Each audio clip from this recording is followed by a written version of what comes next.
හරිත Lanka plantation සමාගමේ නීතිගම ශාඛාවෙන් කරපු වගාවක් තමයි මේ තියෙන්නේ. දැන් සතියයි. හරියටම සතියයි මේ පැල ටික ඉඳවලා.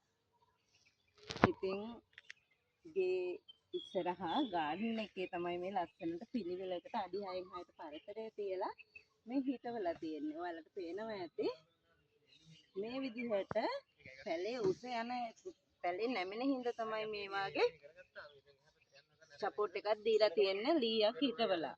අපි මේක මෙහෙම බැඳලා ගස් ඉස්ස යනකොට ඒකට අර සපෝට් එකක් දෙනවා ඇදට යන්න නැතුව ගහ කෙලින් කරගන්න. ඉතින් ඔයාලට පුළුවන් ලස්සනට ඔයාලගේ වත්තේ අයින් වල වගේම ඊට පස්සේ ඔයාගේ වත්තේ ඉඩකඩ තියෙන ප්‍රමාණයට මේ වාගේ පැලයක් ඉඳ ගන්න. මොකද මේකෙන් අතු කප්පාදු කරපුවාම කෙලින් ගහ යන්නේ අතු විහිදිලා කිසිම ගැටලුවක් වෙන්නේ නැහැ.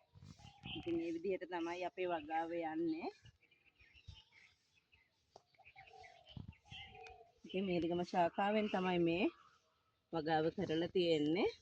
අපි එක සම්බන්ධ වෙනවා නම් 071යි 167යි 2353 යන දුරකථන අංකයට හැමතුමත් දීලා අපේ විස්තර ලබා ගන්න පුළුවන්. ස්තුතියි.